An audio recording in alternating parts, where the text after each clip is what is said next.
大家好，我是初日诊所的威龙医师。最近在诊间遇到一个45岁的病患，他体重有100公斤。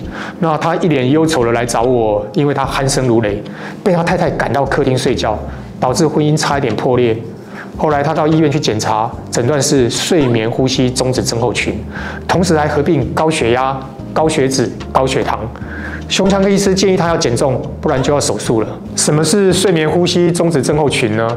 它是睡眠中呼吸反复停止的一种病，会导致睡眠期间反复的缺氧。症状呢，通常都是由枕边的人先发现的，例如睡觉的时候发现对方鼾声如雷，甚至有呼吸停止的现象。当然，也有一部分的人因为自己的睡眠品质不好，半夜常常觉得吸不到气，然后就惊醒，然后自己发现不对劲才去就医。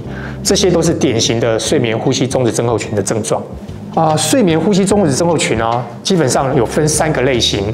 第一个是阻塞型的睡眠呼吸中止症候群，它是最常见的。病患通常在睡眠的时候，他的咽喉部会塌陷，导致上呼吸道阻塞，通常会伴随着打呼。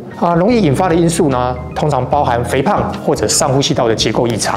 第二型呢是中枢型的睡眠呼吸中止症候群，比较少见，通常发生在有心脏衰竭啦、脑中风啦、肾脏衰竭病人。第3个呢是复杂型的睡眠呼吸中止症候群，不过这相当罕见。那我们今天呢主要把重点放在第1型，就是阻塞型的睡眠呼吸中止症候群。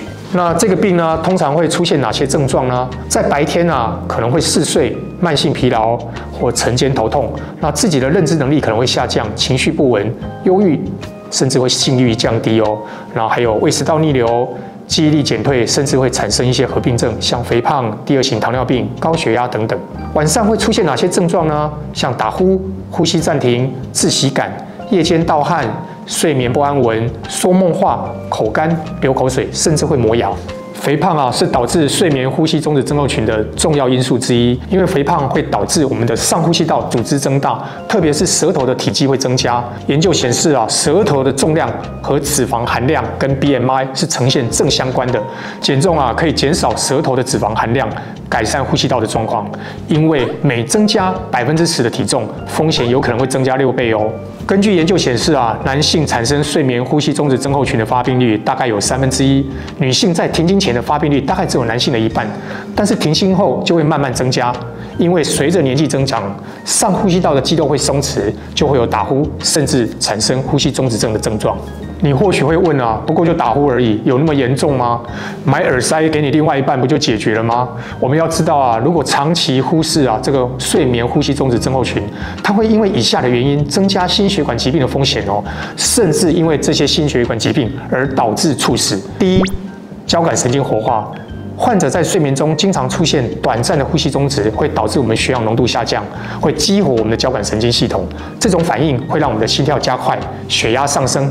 在白天会维持较高的交感神经活性，持续的交感神经活性会让血管收缩，心脏负荷增加，长期下来就有可能导致高血压、心脏病等心血管问题。第二，高凝血性。这些患者的血液通常比较浓稠，容易形成血栓，增加脑中风跟心脏病的风险。第3，发炎反应。睡眠呼吸中止症候群的病患身体处于慢性发炎，这些慢性发炎会损害我们的血管，增加动脉硬化的机会。最后一个就是代谢失调，病患通常会因为合并肥胖导致代谢性的问题，这些问题都会进一步增加我们心血管疾病的风险。要如何治疗睡眠呼吸中止症候群呢？一，使用呼吸器，如果很严重在睡觉的时候需要佩戴呼吸器。2，牙套止鼾器。可以减少打呼及减轻睡眠呼吸中止症候群发生的症状，不过对于严重的病人是没有效的哦。3，手术治疗，借由手术把我们肥大的组织可以去除一部分。4，减重，唯一根除睡眠呼吸中止症候群的非侵入治疗，也可以同时解决高血压、高血糖的问题。根据欧盟呼吸学会研究指出39%的睡眠呼吸中止症候群的患者在减重后有所好转，甚至有23%的患者可以完全痊愈哦。我们再回头来看看我门诊的这个个案，1个月后他成功瘦了5公斤，症状有了明显的改善，也暂时免去手术的担忧，也让夫妻之间恢复了和谐。每天睡8小时，依旧觉得累吗？你真的有睡着吗？现在点击右上方或资讯栏连结，加入初日医学官方 LINE， 免费领取睡眠品质自评表及专属的助眠指南哦。鼾声噩梦不来袭，让你夜夜都好眠。如果有进一步的疗程需求，也欢迎到初日诊所找我聊聊哦。以上讲了那么多，也许你会问，除了看医生，我还能做什么呢？以下提供4个方法：一、睡前4个小时不要喝酒，因为酒精会抑制我们的大脑，影响呼吸。2、避免在睡前服用镇静剂或安眠药，它跟酒精一样会抑制我们的大脑哦。